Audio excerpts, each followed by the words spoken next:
समाज माध्यमावर एक क्लिप फिरत आहे, ज्याच्यामध्ये असे दिसून येत आहे की कल्याण डोंबिवली महापालिकेच्या वतीने रुग्णालय विभागामार्फत काही जागांची भरती होणार आहे. याबद्दल संभ्रम निर्माण होत आहे आणि बरेच प्रश्न विचारले जात आहे की ही परमनंट भरती आहे का कशी आहे.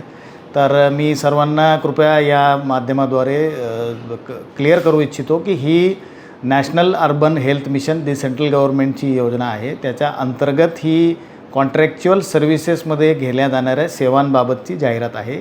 या सेवा ह्या थेट कल्याण डोंबिवली महापालिकेतर्फे घेतल्या जाणार नाहीत. सेंट्रल गव्हर्नमेंटची जी योजना आहे त्यासाठी ही रिक्रुटमेंट करण्यात येणार आहे आणि प्युअरली टेम्पररी बेसिसवर आहे. त्यामुळे यामध्ये ज्यांनी कोणी वॉक इन इंटरव्ह्यूमध्ये येणार आहेत त्यांना कुठल्याही प्रकारचा अशा प्रकारचा संभ्रम नसावा. याबाबत हा आपण खुलासा जो आहे तो व्यवस्थित समजून उमजून त्या प्रकारे या जाहिरातीप्रमाणे मुलाखतीसाठी आपण हजर राहावे.